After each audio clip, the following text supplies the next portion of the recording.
आइए हम ऐसे निकाय का विद्युत क्षेत्र ज्ञात करते हैं जो समांतर प्लेट संधारित्र का आधार बनाता है। गाउस का नियम स्थिर वैद्युतिकी में महत्वपूर्ण नियमों में से एक है। इसे मुख्यतः सममित आवेश वितरण के कारण विद्युत क्षेत्र ज्ञात करने में उपयोग किया जाता है। अपने पूर्व टॉपिक में हमने गाउस के नियम का उपयोग करके रैखिक और गोलीय आवेश वितरण के कारण विद्युत क्षेत्रों के व्यंजक प्राप्त किए। दोनों ही स्थितियों में हमने पाया कि विद्युत क्षेत्र आवेश वितरण से दूरी के व्युक्त क्रमानुपाती होता है। क्षेत्र का विश्लेषण करने के लिए एक अनंत लंबाई की समतल शीट पर विचार करें, जिसमें एक समान पृष्ठीय आवेश घनत्व या आवेश प्रति इकाई क्षेत्रफल सिग्मा है। सममिति से हम पाते हैं कि शीट के दोनों ओर विद्युत क्षेत्र E शीट के तल के लंबवत है। अब किसी बिंदु P पर विचार करें जो शीट से R दूरी पर है। इस बिंदु पर हम गाउस के नियम को लागू करके क्षेत्र ज्ञात करेंगे। हालांकि गाउस के नियम को लागू करने के लिए हमारे पास एक गाउसीय पृष्ठ होना चाहिए। इस शर्त के लिए किसी समदूरस्थ बिंदु P डैश पर विचार करें जो अनंत आवेश शीट के दूसरी ओर है। अब छोटा बंद गाउसीय बेलन बनाएं बिंदु P और P डैश से। माना समतल सिरे P और P डैश के, जिनमें प्रत्येक का क्षेत्रफल ds है। अब इस बंद गाउसीय पृष्ठ की सहायता से नियम को आसानी से लागू किया जा सकता है। अब हम जानते हैं कि विद्युत फ्लक्स फाई, जो कि किसी क्षेत्रफल ds से अदिश गुणनफल द्वारा दिया जाता है विद्युत क्षेत्र वेक्टर E और पृष्ठीय क्षेत्रफल वेक्टर ds के।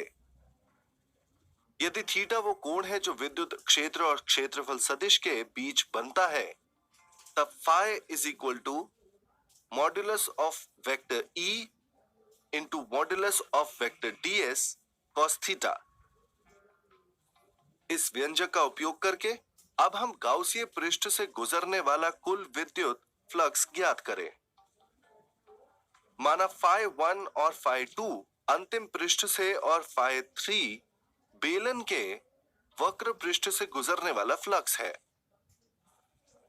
तब कुल फ्लक्स जो बेलन से गुजरता है वो इन तीनों पृष्ठों से गुजरने वाले फ्लक्स के योग के बराबर होगा, अर्थात phi net is equal to phi 1 plus phi 2 plus phi 3।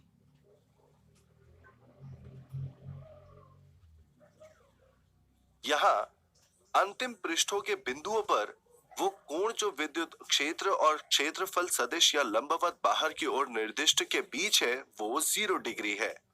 वक्रीय पृष्ठ के बिंदुओं पर विद्युत क्षेत्र और क्षेत्रफल सदिश परस्पर 90 डिग्री का कोण बनाते हैं और इसीलिए vector E dot vector ds is equal to 0।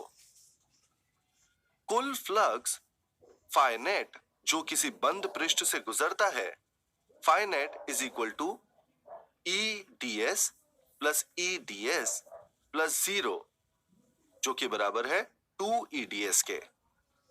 अब गाउस का नियम कहता है कि किसी बंद पृष्ठ के विद्युत क्षेत्र से बाहर निकलने वाला कुल फ्लक्स पृष्ठ द्वारा परिबद्ध कुल आवेश तथा एप्सिलॉन 0 के विभाजन के बराबर होता है, अर्थात phi net is equal to Q over epsilon 0।